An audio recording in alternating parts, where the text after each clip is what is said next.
What if the best way to make your D&D combat unforgettable didn't come from D&D at all? I'm sure you've had this happen. Your barbarian charges forward despite getting hit with 4 fireball attacks, their great axe triumphantly waving over their head, only for them to end up rolling death saves because of one last little goblin sticking them with their rapier.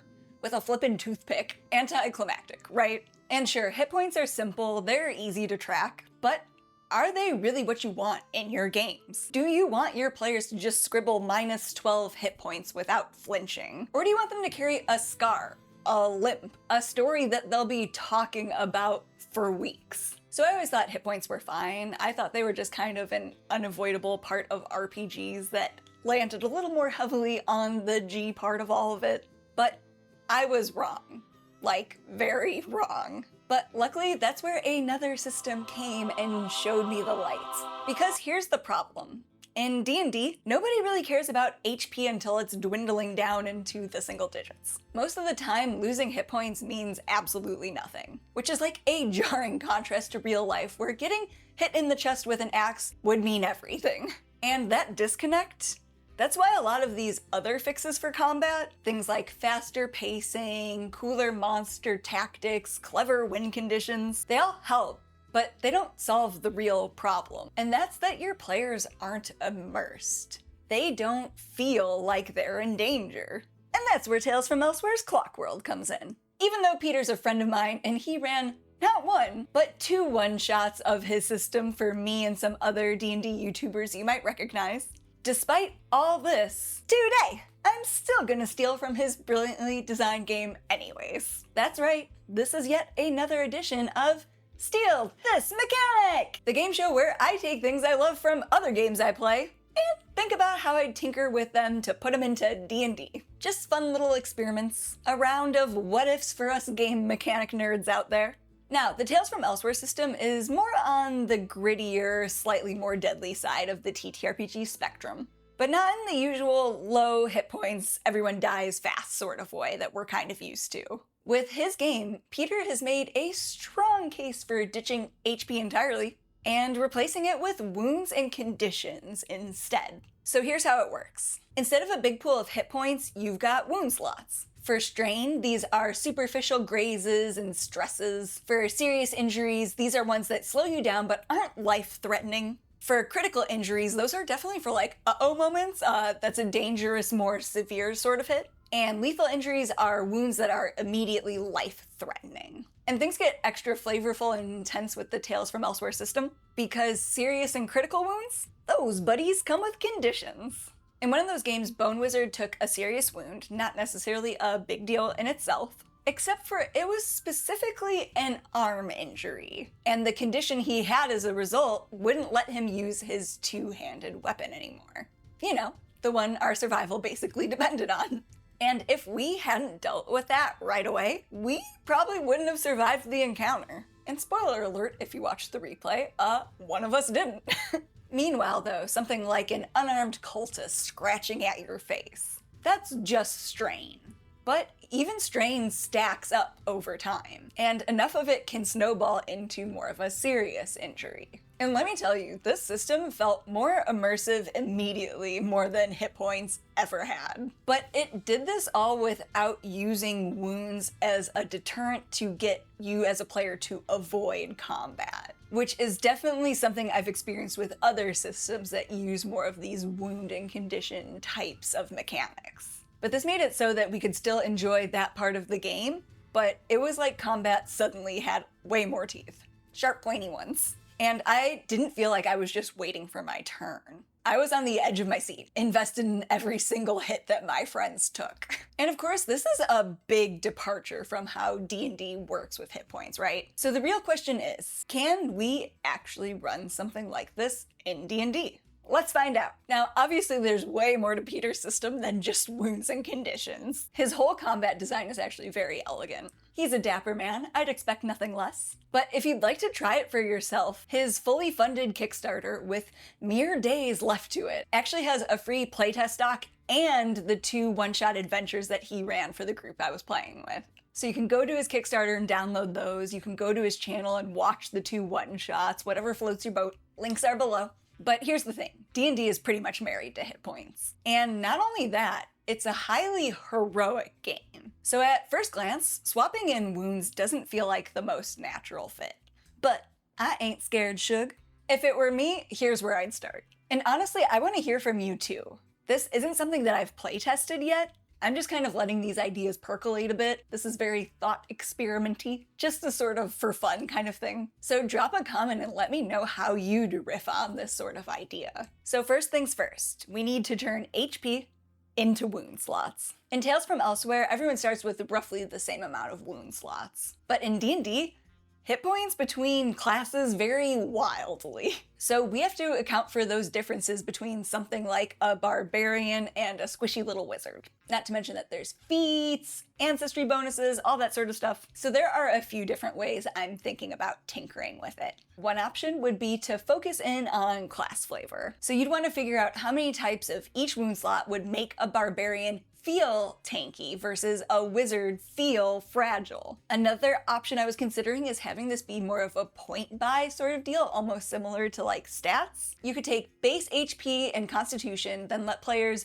buy wound slots, maybe trade them in as they level up. And if scaling wound slots or seeing how many fit for each class sounds like a lot to you, I know not everyone enjoys playtesting, I think you could also consider having a more flat across the board style system like Tales from Elsewhere has, and instead try implementing a secondary system like negation slots. So instead of scaling wound slots, you can give classes a certain number of negotiation slots to avoid the damage entirely. Barbarians can flavor it as shrugging off hits, paladins as parrying, and wizards as making a lucky dodge. And of course, if these ideas seem overwhelming to you, I think even a light version of all of this would really bring a lot of flavor to the table. So you can skip reinventing the HP system, and instead just add 2 or 3 wound slots as a separate track entirely. That way, say maybe once PCs are below half their HP, you can play with more of these narrative injuries and conditions with mechanical consequences without overhauling the entire system. Which, speaking of damage, hit points and damage are basically glued together in D&D. So how do we rethink that if we're moving over to wounds? Unfortunately, you can't just copy Tales from Elsewhere one-to-one here,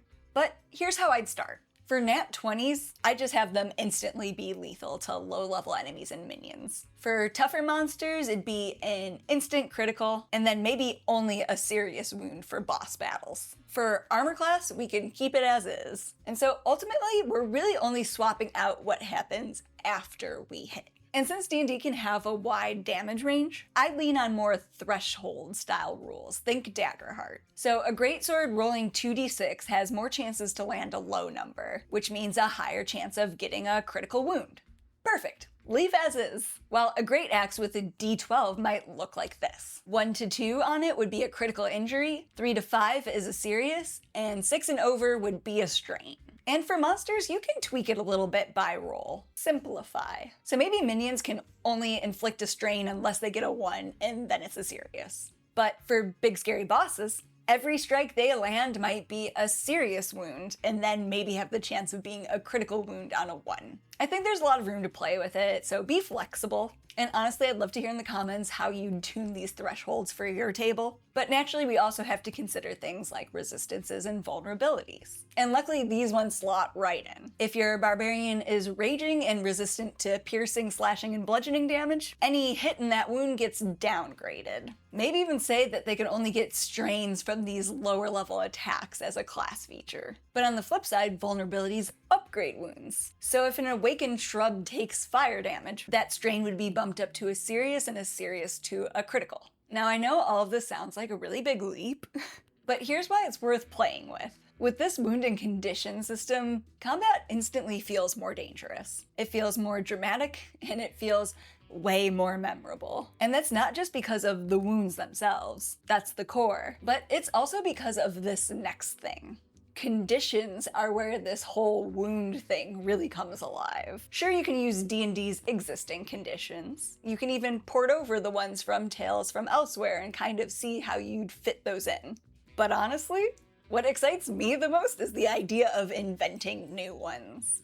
Effects that make combat feel unpredictable and dangerous. Picture this. There's a pack of blink dogs teleporting around the battlefield. Maybe if 2 of them hit one PC, you can introduce the overwhelmed condition. Now that player rolls further attacks with disadvantage, and if they crit fail, they clip an ally in the process. Or imagine a lightning bolt. Not only does it knock you prone, but maybe it also inflicts the electrocuted condition. If you fail the save for this, you keep taking strain every round until you make the save. Maybe it even means adjacent PCs are at risk of static electricity jumps and some kind of area of effect damage. And that's the beauty of wounds with conditions. Every hit carries suspense. It's not just, you took damage. It's, oh no, what else is about to happen to me? Now, of course, there's the elephant in the room. Let's talk healing. This is the other big place you'd probably need to make a few more tweaks for D&D. In Tales From Elsewhere, treating a wound doesn't automatically clear the injury, it clears the condition. That slot stays locked out of the fight. But since D&D is so much more heroic, I think it's reasonable that a potion or a spell would clear the whole wound slot completely, injury and all.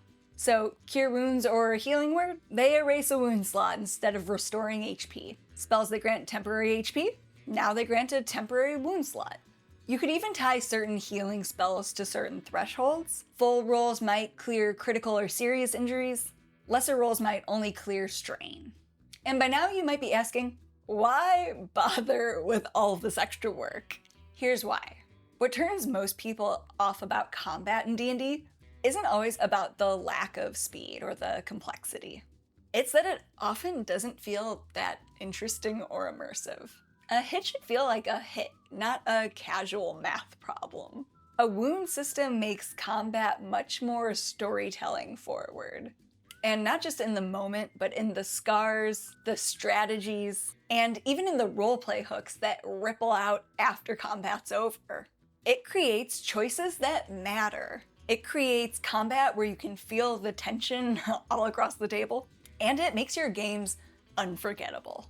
In our first Tales From Elsewhere game, crowd favorite Gentle Geoff, a 6 foot tall, 6 foot wide, 6 foot deep cube of a man, he lost his leg in combat. Instead of treating it like a punishment, Jason leaned into it. For the next game, he took a feat that gave him clockwork parts. Suddenly Geoff was clanking around everywhere, and sneaking was no longer really an option for him.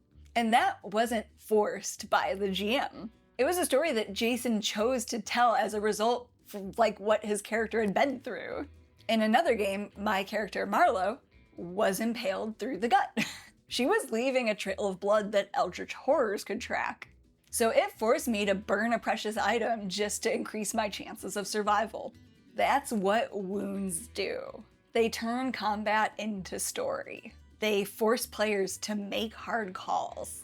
And they create moments that you remember long after the dice stop rolling. For me as a DM, that's the dream. A table full of possibility. Terrifying possibility.